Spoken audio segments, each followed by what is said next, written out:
It's just been a perfect morning.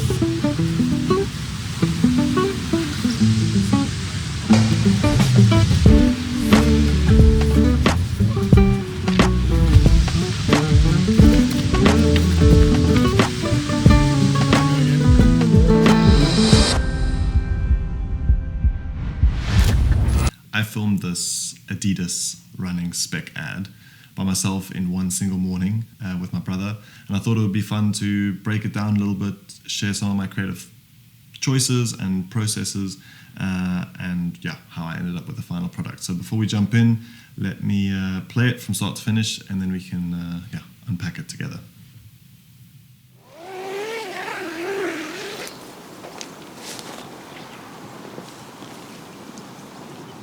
I run because movement brings me back to my body.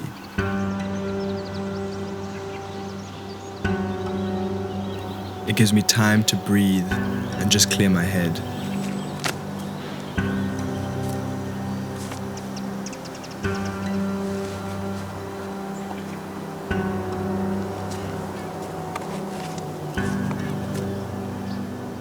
Running allows me to follow the rhythms of nature.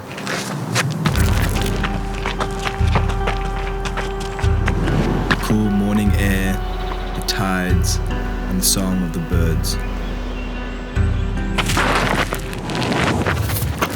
Running pushes me to achieve things that I never believed I could. Pushes me out of my comfort zone and it tests me.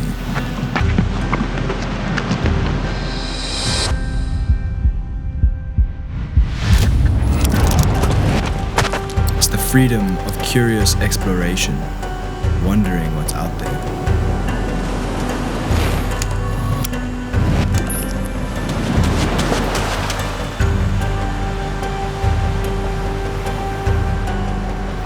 To feel the earth beneath my feet as I run is to be free.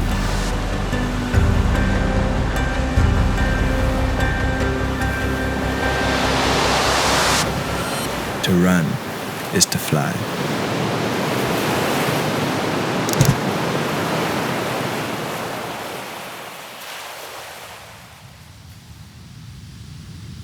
So that running sequence is something I've just been shooting with my brother. We're out here in Plettenberg Bay, on the garden routes of South Africa, which is basically our playground. We've been coming here for 20 years every summer, and it's basically just like trail running heaven.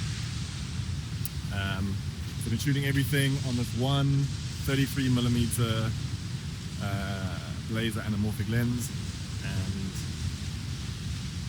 just taking you along for a bit of behind the scenes look at what it's like to film kind of a run and gun. I had a few key shots in mind that I wanted to get, and we've kind of just been like ticking off the list all morning. We had a very early start, 5 a.m. wake up for a little intro sequence of the tent, obviously, that you would have seen. I'm going to do a little bit of a breakdown of my thought process and what I was going for, and hopefully the edit turns out how I hope. Okay, so that was just a little recap when I was on location earlier in January, and so let's get into the breakdown. And I've got a few different sections that I want to cover, with a few specific shots that I'm going to kind of pick out for you. And we'll start over here with this section, and I'll just play it for you now. Pushes me out of from here. Pushes me out of my comfort zone and it tests me. So those two shots together, it was basically the one where my brother's running towards the camera, pushes me and then where I'm following him from behind. And this is the BTS of me filming it.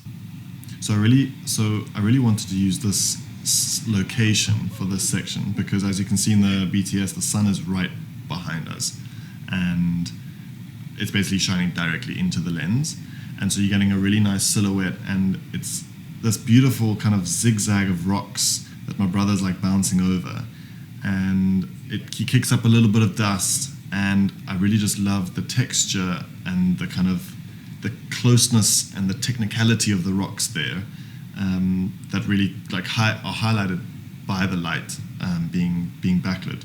And there was a few different ways that I was trying to go about it without getting my own feet in the shot in the end, because the 33mm is so wide. It was hard to get my shots in, the shot without my feet in it. In the end, I think it came up pretty good, and I did the first shot, as you saw there in the edit, where I'm basically running towards my brother, and we have this kind of opposite motion effect, which just helps create more energy. And then I like cut to chasing him from behind. And I think those two kind of work quite well together. And just at the end of the second shot, you see it, there's this beautiful kind of natural transition to another shot. And that's just by the camera movement being the same in both. You can see it here. As he runs, my camera from there is doing that kind of panning up motion. And that's exactly how I then started a shot later on, where I'm running towards him and running around him. And we'll go into this shot in more detail as well. But that's how these three shots kind of lean so close together. And you can see here the dust just kicks up and just gives it that energy. I've added a few kind of visual effects as well, just to hype it up even more. That's creative choice. You may like it or not. I tried to be quite selective with how I use those, so yeah, I think it's cool. So yeah, that's kind of how I went about those two shots, and why I chose to do that there. Just gives you that feeling of like floating above the rocks and really getting a sense for the ups and downs of the terrain. Okay, then another shot I wanted to discuss, just in terms of like composition and design and the choice behind that, is this one over here.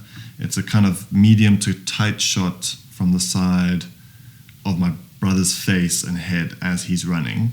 I really wanted to include a shot like this because I think that kind of tracking from the side quite close up to his face really allows you to see a little bit more of the detail of like his expression and his emotion. I mean, he's not expressing joy or sadness, but there's the intensity that comes from doing exercise and your heart pumping and you navigating the uneven terrain that comes with trail running. So yeah, the kind of behind the scenes, it's again a vertical shot, but I basically was trying to tell him like, hey, I need you to be in the center of the frame, because this is all about your face and your head. And then getting the timing right, as you can see now, is not easy. So that we're running at the same pace and he kind of remains in the center of the frame. What I really think is a really cool thing about shooting on a manual lens in this case is that actually he comes a little bit closer and further away from the lens throughout that shot and gives it that kind of soft in and out of focus feel, which just makes it kind of feel more raw and intense. There you can see he's closer to the lens and then he goes further away. And if I just reverse it, there you can see how much bigger his head is in the frame on the monitor of my camera, versus initially his head is further away, not by much, but there his head is quite small, and then suddenly he's right there, and actually there his face is slightly out of focus because he's actually come closer to the camera, or the camera's come closer to him, but I really think that gives it like a beautiful kind of natural authentic effect of this kind of soft in and out of focus, but still mostly in focus. And yeah, just kind of getting that rawness from his expression in his face and yeah, what he's busy doing. Okay, and then I just want to go back to a shot I briefly mentioned earlier and just talk about camera movement and about the fact that I actually didn't nail this shot, and it irritates me a little bit because we tried it like 10 times and I just didn't get it right, and maybe I was a bit too ambitious given the location. But it's this shot here that is from that transition from those earlier two shots. And you can see I'm running up from behind him, coming around behind him, and then filming him from the side. Actually, if I show you the original full-length shot, it's now not graded, but you can see for how much longer the shot actually continues. And then I swap back again, and so it's a constant back and forth. Now this is basically what it looks like from mounted on the camera. You can see I swap back again for a second time, although this is a slightly different take, as you might have noticed. But that was really tricky because the terrain is so uneven. I've got quite a heavy rig in my hand, and I'm trying to have the focus just about there and maintain some kind of a composition. And ultimately, in the final shot, I was not super happy with it because he's not really properly centered in the frame. He's not even close to being centered in the frame. He's very far over. Because I'm trying to concentrate on the camera movement, swinging the camera up, approaching him, watching where I'm running, sweeping around, and not like tripping and falling and smashing the camera. And then at the same time, through coming from out behind him, keeping the camera pointed in the right direction so that he's still centered in the frame was really difficult. But I really wanted a shot like that with kind of an ambitious camera movement to just create a sense of dynamics that you would maybe not expect, like from a one-man crew. In the end, I don't think it worked out as well as I hoped it would. I think that's where the creative choice starts to play an important role, because you want to do something that's maybe a little bit out there and unique, but you also need to be able to kind of pull it off. We shot the entire sequence, including the camping in the morning, in about a 2.5 hour window. So we didn't have unlimited time. But overall, I'm still very chuffed with the result. Okay, I do want to also jump into a little bit of my editing choices. Now, music is quite an important role here, and actually the music changed dramatically between the first, second, and third versions of the edit. And actually this final piece, and one of the earlier versions as well, but this piece is completely bespoke, written by a friend of mine, an incredible composer in Cape Town in South Africa. And he wrote this whole piece based on my direction, or what I asked, the kind of vibe I wanted to go for, and based on visually what I'd already had in the edit. So I'd done a fair amount of sound design already. I'd put in the voiceover or the narration with my brother, and then he composed and produced this track. And I'm super happy with the results. The first time I've done that, where I've worked with someone else on the sound, and that's been a whole process in itself, but that's for another video. So for the first bit already, I wanted it to start very open and sparse, and just to hear all the raw ambient audio. All you see as the video starts is these Terrex shorts with the Terrex logo. So you're already okay, this must be something about Terrex. And then you just hear the unzipping of the tent, and then the main character gets introduced for the first time. And I really wanted that to just be open and raw. And then the music comes in as he basically gets up and starts stretching and working his way through the morning. So that was that choice. And it gives me time to in general, the music is very clear my head.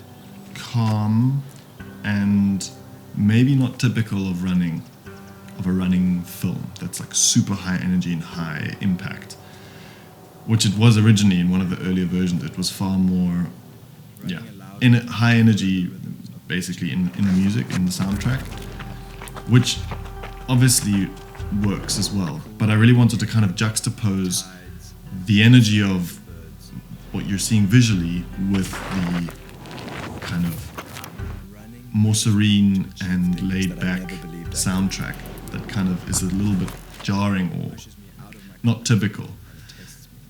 Also because I think the whole vibe was for it to be a little bit more story-led and narrative-driven, with the kind of interview voiceover that we did with my brother, where I asked him to just kind of share We planned it a little bit beforehand, but to share kind of what running means to him and why he runs and why he enjoys running.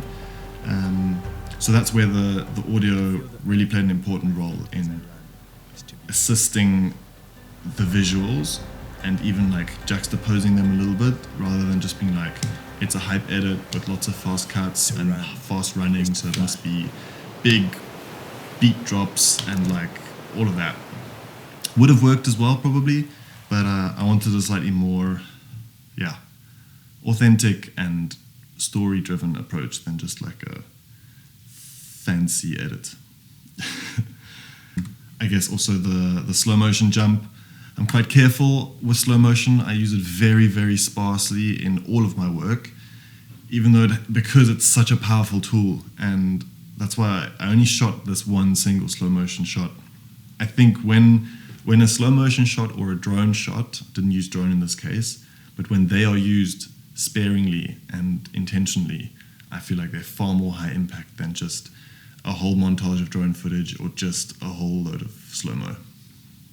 Personal preference, but that's why I just used that one slow motion shot, and the music again is timed just right with the slow motion and gives it that sudden emptiness or space to breathe, and it's like, whoa, there's the gap and it's a jump and he's like high up in the sky, and there's just that anticipation of it continuing and what's coming next.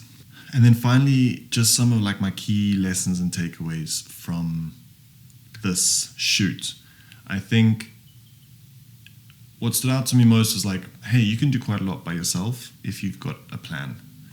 You can obviously just go out and like just kind of run and gun it and just have fun and still make something cool. But it really, really helps if you're by yourself and you haven't got someone else to bounce ideas off of, or who's there also assisting with some of the actual producing and filming, to have like an idea of like, hey, I want to get these 3 shots or these 5 shots, or I want to try this angle, I want to, do a match cut here or there. Because that will make so much more, that'll make the edit so much easier, is if you have an idea already in your head of what you kind of want the edit to look like, then filming it is already so much simpler, especially if you're just by yourself and you just have limited time. The other thing is, like I already mentioned, it's not going to be perfect, and that's okay. There's that one shot that we spoke about that I'm really not actually that stoked on, even though in my head it looked amazing, or the idea of it looked amazing, and I do think that it actually is still a cool shot. It just could have been quite a lot better. And that's going to happen. And I don't think, in some cases, it's not a good enough reason to not include a shot just because it didn't work out perfectly. Sometimes it really just doesn't look good and you should remove it. But I think in this case, I personally felt like the energy of the video and the vibe, it still fitted, even though it wasn't perfect, and it wasn't to my standard, I guess. So that's going to be okay, and that's going to happen. The other important thing, like I said, this is the first time I ever did a sound production with a proper producer, and I learned a whole lot about that and the importance that sound plays to video. It's something that I've known for a while, but it kind of got emphasized in a new way while I was doing this process, working with this guy. And in the motorsport space, which is obviously what I've been doing more regularly over the last few years, this thing of sound design has kind of exploded in the last 6 months, I'd say, 6 months to a year. And in quite a lot of cases, I actually think it's overdone. There's so much out there of super fast, flashy hype edits with just a bombardment of sound effects and whooshes and rises and deep low pass filters and deep drones and slashes and whatever the case is, and impacts, and it's just so much, and it actually is at that point I think it doesn't add value anymore. But I think a good amount of audio is very important. And I think it's the part of the filmmaking process that has taken me the longest to really understand fully and implement as well. you always think the image needs to look amazing, and then you kind of forget about the sound a little bit. And I realize no, sound is super, super important, but you can also overdo it. So I think there's a balance there, and that's been really interesting, learning that in collaboration with the producer, with the sound producer. Another point is, okay, my camera and my rig was fairly big and heavy. That was an advantage in the fact that for shooting completely handheld, the entire thing still gave a sense of stability. It wasn't like jittery, shaky that you couldn't actually see what was happening. But I shot it only on one single lens, which wasn't actually the plan. We were at the campsite where we were staying. We shot the early morning scenes. I had the 33mm, the super wide lens on because I wanted to for the kind of wide shots of the campsite, and then I ended up shooting the rest of the camping scene on the 33 as well because I actually liked that it continued to show the environment of the campsite and the palm trees, etc. And then we drove off to where the actual running sequence was filmed, which was not far away, only a couple of minutes drive.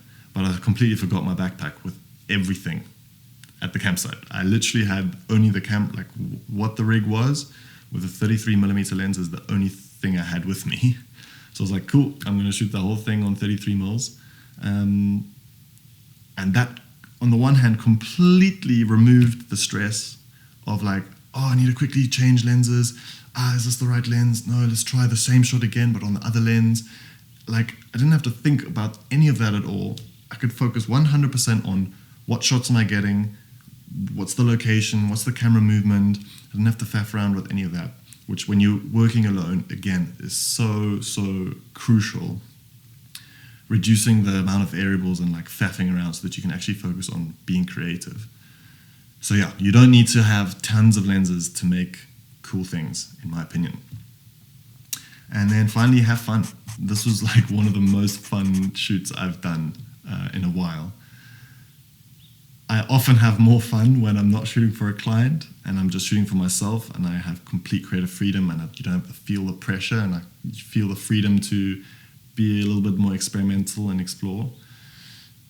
And it's good to have those experiences and to draw from them when you are doing client work, because that's where that's where you keep developing yourself and pushing yourself as a filmmaker, continuing to hone your craft and push yourself and try new things, when often in the case of shooting for a client, you make sure you keep it a little bit more safe and make sure you kind of get the shots that you need without being too wild and experimental, with the risk that something goes wrong or it doesn't work out, and then it's obviously a bigger deal. So yeah, I had a lot of fun, and that's really important, I think, when it comes to filmmaking. It's a creative thing, it's a creative outlet. Yes, it's a job and it's work, but you need to have fun when you're doing it, because otherwise, why are you doing it? That's kind of just my opinion on it. So anyway, those are all those key takeaways and a bit of a breakdown from some of the shots and scenes. I hope it was helpful or valuable, and let me know what you guys thought of it. And yeah, maybe I'll do some more of those in the future.